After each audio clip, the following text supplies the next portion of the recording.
don't touch that dial. Listen to...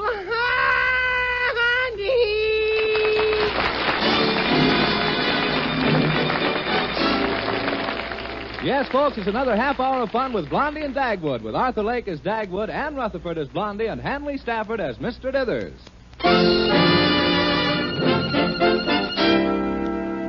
Blondie and Dagwood in just a minute, but first a word from the Ford Dealers of America. Again, for 1950, Ford has won the Fashion Academy Gold Medal Award as Fashion Car of the Year. Listen to what Mr. George I. Hutchings, a fireman from Des Moines, Iowa, one of the more than 230,000 happy owners, said about his 50 Ford. I was surprised a low-priced car could have the room and beauty inside that my 50 Ford has.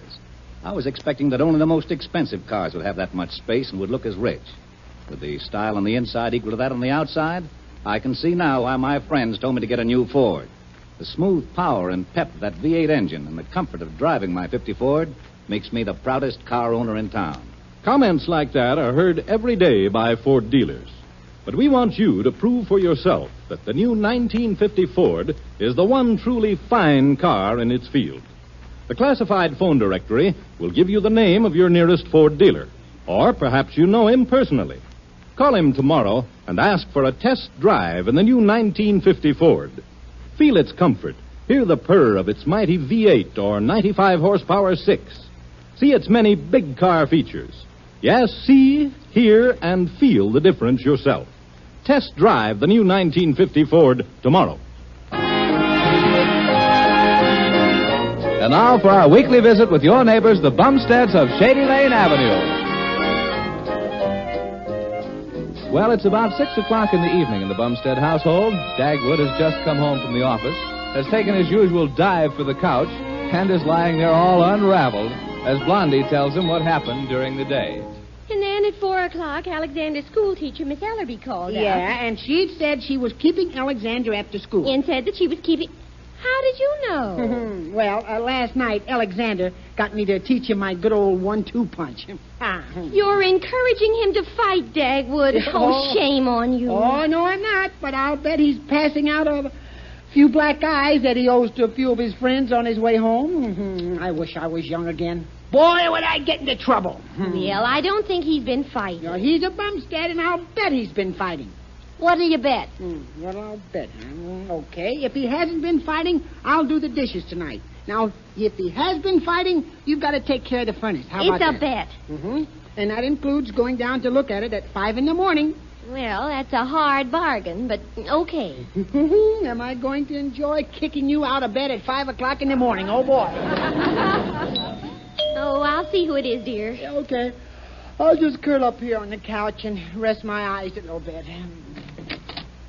Why, hello, Miss Ellerby. Well, come right in. How do you do, Mrs. Bumstead? Thank you.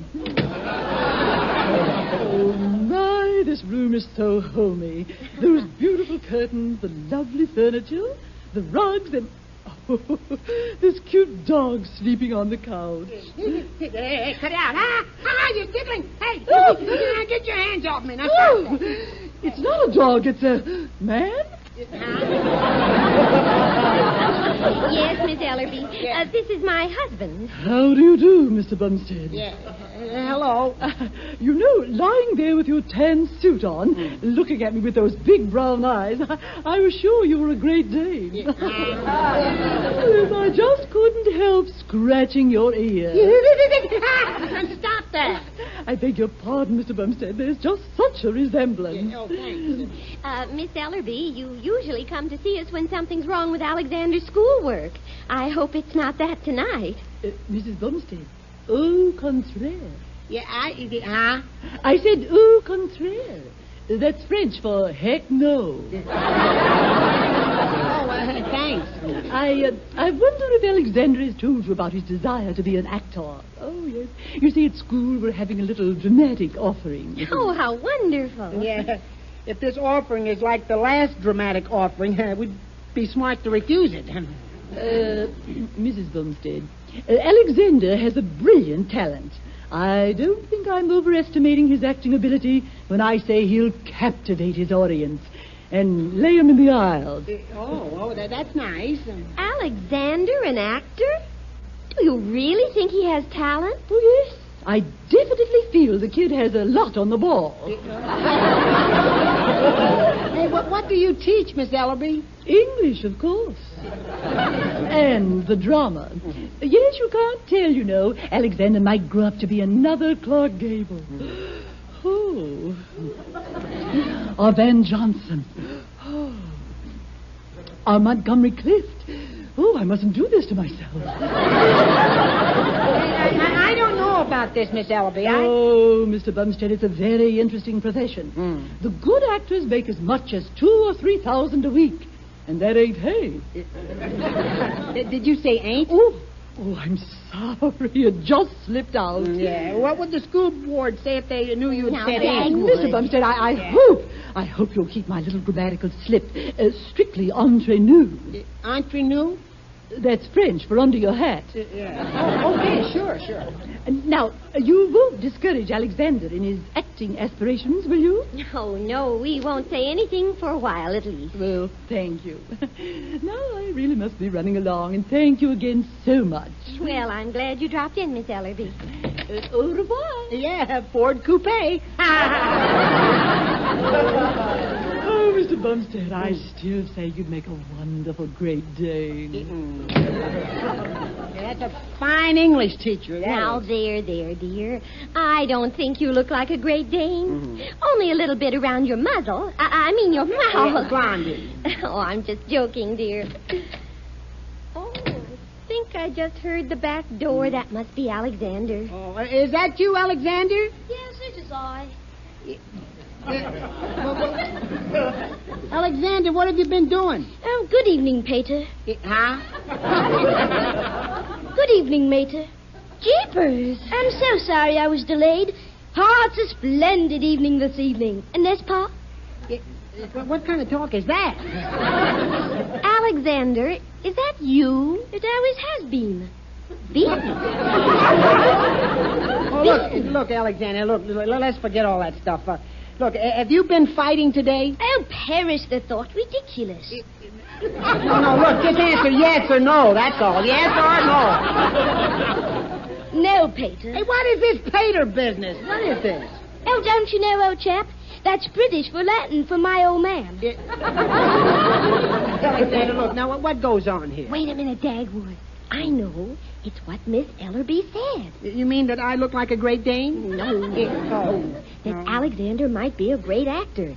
He's being an actor. Oh, yeah, that's what it is. Oh, yeah, I get it now, yeah. Well, Alexander, you just don't talk like yourself. Yeah, and you don't act like a real Bumstead either. I doubt if I ever shall again. I'm thinking of changing my name. Alexander. Yes, Pater? And don't call me Pater, I'll call you Potato.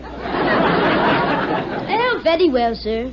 What do you mean you're thinking of changing your name? Well, Mater, I think what your father said about Pater goes double for Mater. Now, what's wrong with your name, please? Well, it doesn't have any dignity. What's the matter with Bumstead? Bumstead. It sounds like a man falling down the stairs. And what name were you thinking of? Well, how about Alexander Barrymore? Of course, it would only be my stage name. Off stage, my name would be Alexander Gable. Yeah. It's lucky my girl's name is Sylvia. Now, see, Dagwood, he does want to be an actor. Oh, no, not that, please. Yes. I can't decide whether to be an actor and be famous or be a ham and make money. What a decision. To be or not to be, that is the question. A Hamlet, you know. Yeah, I know. You know, I played Hamlet once myself. I walked on the stage in tights and the audience laughed, and then I bent over and they split. Then I read my line. Parting is such sweet sorrow. And my pants came down with the curtain. Dagwood. Yeah. Now tell us all about this, Alexander. Oh, it's really nothing, except that you're looking at the star of the school play. Oh, my. Miss would be an out of sight that I was the most talented actor in our school. Mm. And about my fighting, Pop. Oh, yes. I won't be in any more fights. Huh? I wouldn't dare take a chance of marring my classic features. You may not be an actor, but you're already a ham. More like his father every day. Well, I've got to go upstairs for a moment now. I wish to see if I can put a little romantic wave into my hair. Tell me when dinner's. Holy smoke.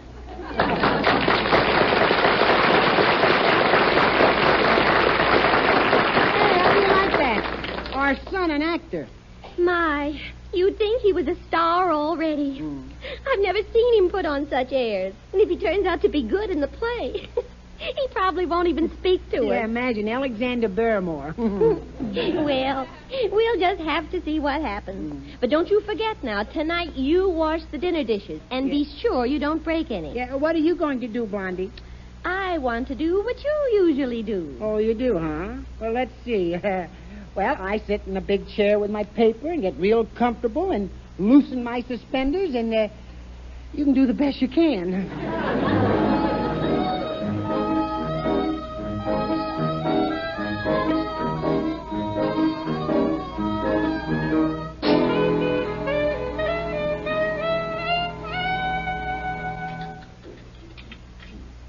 Oh, this is wonderful with Dagwood doing the dishes. If I can make some more bets like that, life is going to be very simple. Oh, no. Well, life will be simple, but we'll be eating off paper plates. Dagwood.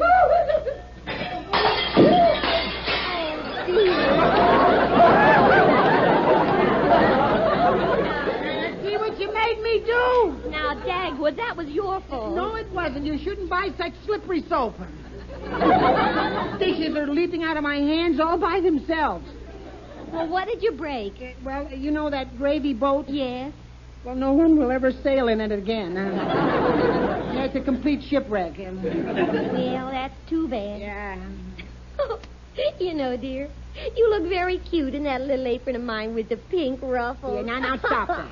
Oh, may I powder your little nose? You cut that out.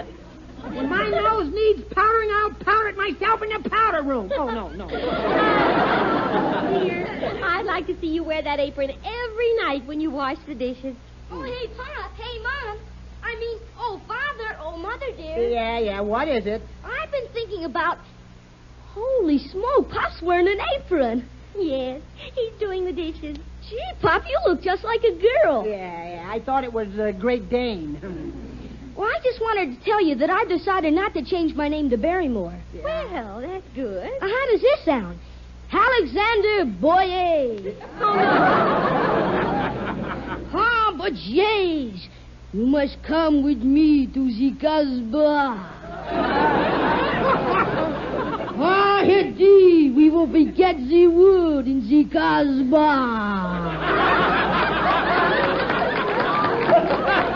How's that?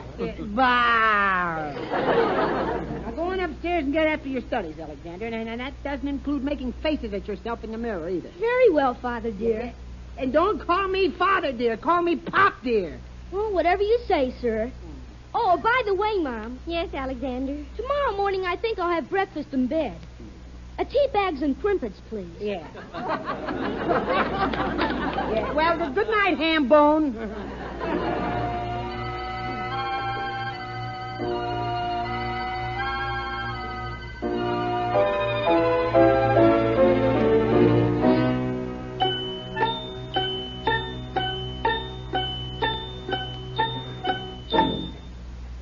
Oh, boy, it's midnight. I'll try my new character out on Mom and Pop. I'll talk in this wastebasket so it'll make my voice sound hollow and gruesome. Oh, boy, they both sound asleep. I'll hide down at the foot of the bed where they can't see me. There. Well, here goes.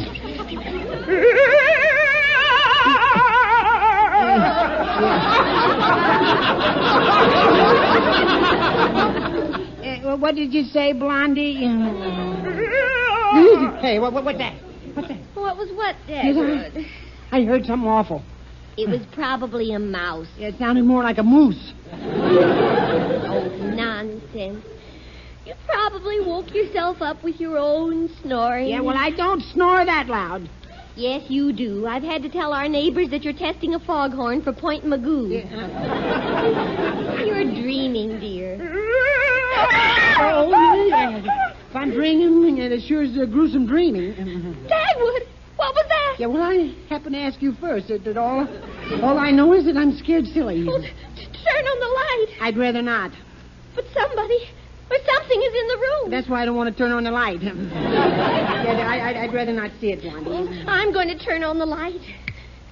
Dagwood, do you see anything? Dagwood, do you see anything? How can I? I've got my head under the covers. Well, I don't see anybody. Guess it must be just our imagination. Well, I'll turn the light off and let's get back to sleep. You cannot escape your doom. Oh, that did it. Who's there? Evil spirit of Kaloum, your doom is here. Get down on your knees and say your pajamas. I mean, say your prayers. Alexander Bumstead. No, I'm Alexander Karloff. Alexander Bumstead. Where's that light switch? Well, how'd you like that bit of acting? Oh, Dagwood, I want you to take Alexander into his room and give him a... Dagwood? Dagwood? Alexander, look what you've done to your father. He's fainted. Get some water. Gosh, what a tribute to my acting ability. I laid him in the aisle.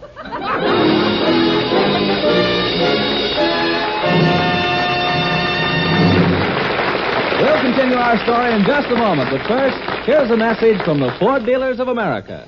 More than 230,000 happy owners agree it makes sense to drive the 1950 Ford before you buy any car at any price.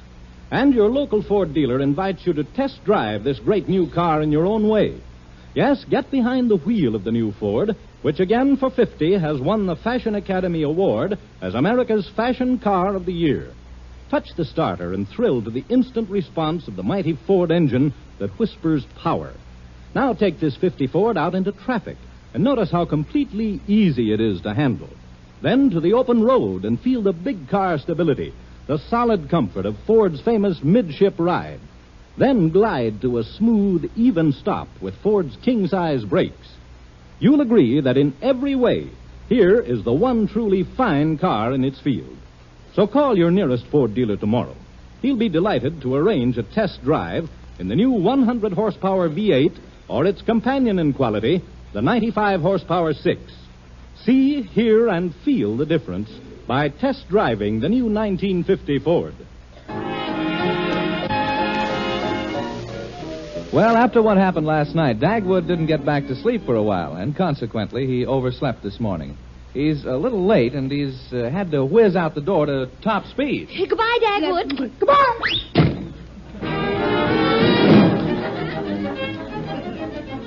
Well, it's almost 9 o'clock and he's not here yet. This morning he's going to be late for sure. 1, 2, 3, 4, 5, 6, 7, 8, 9. Well, there's 8, but where's 9?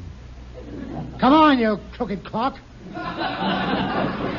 Strike 9 or I'll take you apart and give you the works. I made it. There. Bumstead! What? Why is it that clock always waits for you? Oh, that's very simple, Mr. Dithers. I run very fast. And according to Einstein, time approaches zero when the velocity of a mass approaches the speed of light. Well, you're a mass, all right.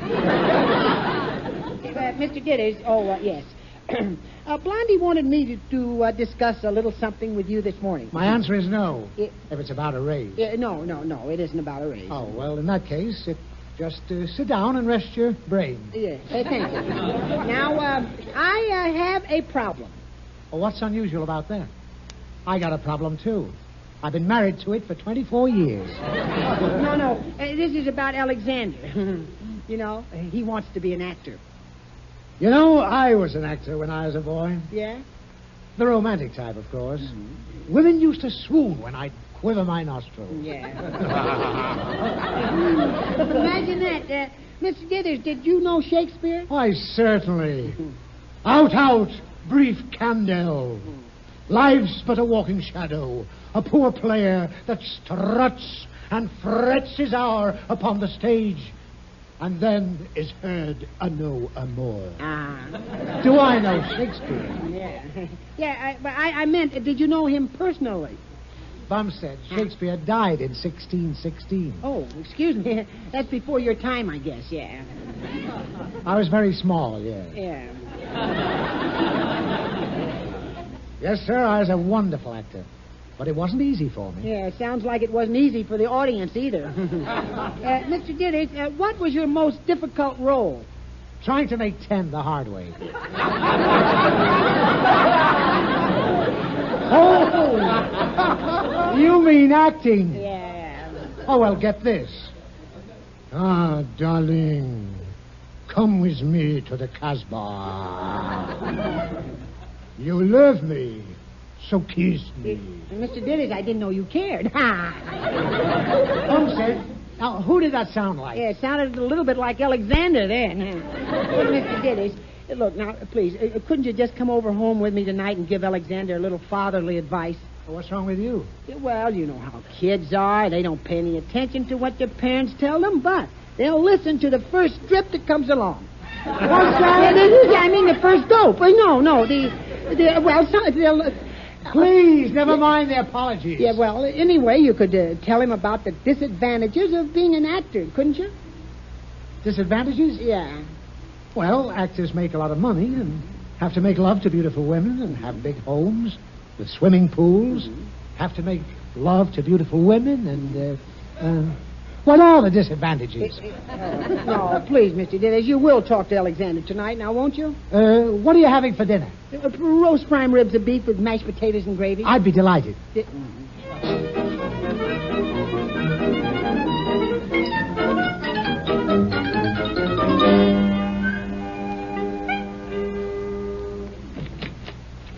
Hello, dear. Hello, Mr. Dithers. Hi, honey. Hello, Blondie. Mr. Dithers. Well. So this is the vest pocket James Mason. Mr. Dithers, I'd like to have a little talk with you. You might at least wait until I ask you first. Well, we'll be out in the kitchen. Come on, Dagwood. No, I think I'd rather... Dagwood. Alexander, I understand that That's what I wanted to talk to you about, Mr. Dithers. You're a man of the world, aren't you? Well, I've been around, if that's what you mean. You catch on. You see, as an actor, I may have to play that I'm sort of devil-may-care type. You know, a whirl with the girls. I thought you might be able to give me a few pointers. Alexander, you've come to the right man. What's the first approach, J.C.? Well, first you... J.C. I mean, Mr. Dithers. That's better. Well, first you flatter the girl. If she's beautiful, tell her she's the most beautiful thing you ever saw. Tell her that compared to her, Ava Gardner looks like Gravel Gertie. Well, what do you do about homely girls? You avoid them. Is that all? Is that all? I could go on the subject for women for 3 or 4 hours. Well, go on, Mr. Dithers, go on. Well, now, suppose you have a pretty secretary, and there she is taking dictation.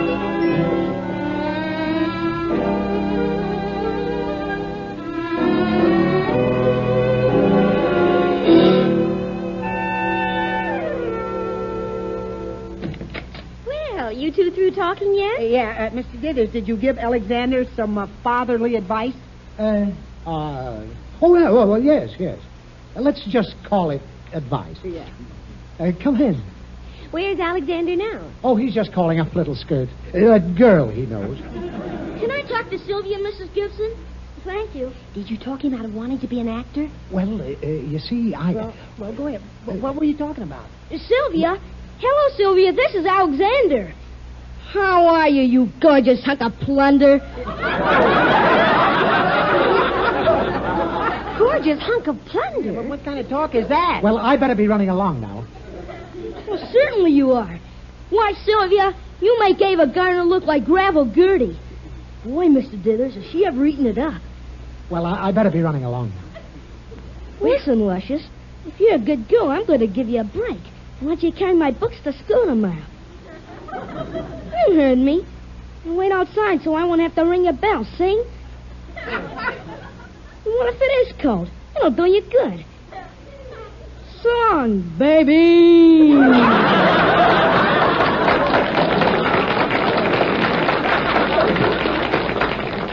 See you later, fellas. Mr. Dithers! Yeah, well, what kind of fatherly advice was that?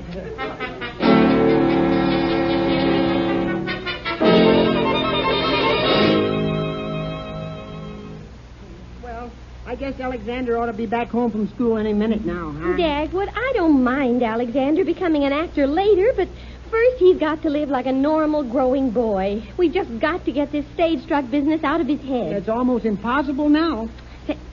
Wait a minute. I think I've got it, Dagwood. Right. We'll do a little acting ourselves. What do you mean, Blondie? Well, when he comes home, you can play a hard-boiled character like Humphrey Bogart or Alan Ladd or Burt Lancaster. Hey, I'd like that. And I'll be a hard-boiled wife. We'll show him how much fun it is to have someone acting different parts at home all the time. Well, can you do it, dear? Well, I can try. But I'm afraid it's going to be a traumatic experience for him, but it's all for the best. Oh, Mother, dear. Oh, Father. Wait, let him come in here. Yeah, and then we'll let him have it. Yeah. Oh, there you are, Dagwood. Yeah, don't call me Dagwood, see? If you call me that again, it's going to be just too bad for you, Shorty. Hey, what's the matter with Father, Mother? How'd I know what's the matter with your old man? Now, look here, Alexander. We don't like the way you talk, see? You sound like a sissy, see? Who doesn't like the way I talk? Me and Bummy here.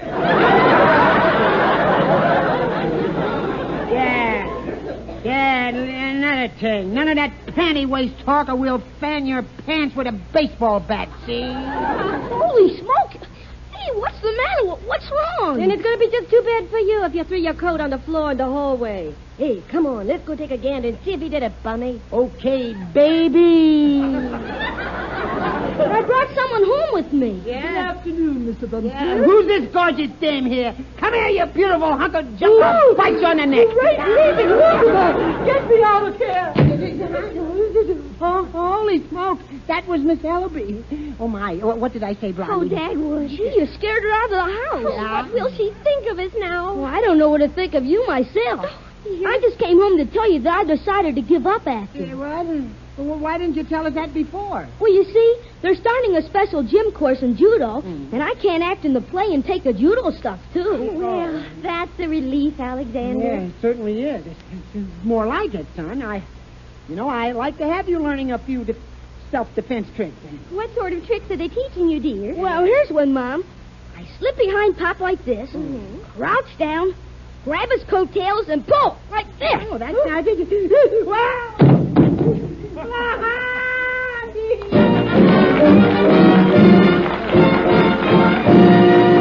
a word from the Ford Dealers of America. If it's a new truck you're looking for, your Ford dealer has big news for you.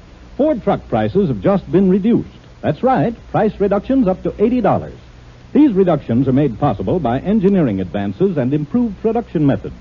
Ford trucks at these new reduced prices have all the extra value features that made Ford America's #1 truck value. The industry's only choice of V8 or 6, the $1 million cab, bonus-built construction. 21 smart advancements that give you more performance at less cost. Stop in at your Ford dealers today. See Ford trucks for $50 at the new reduced prices. Remember, Ford trucks cost less because Ford trucks last longer. Latest available registrations prove it. Listen to Blondie next week over many of these same ABC stations. Yeah, we're a little late tonight, folks, so good night, everybody.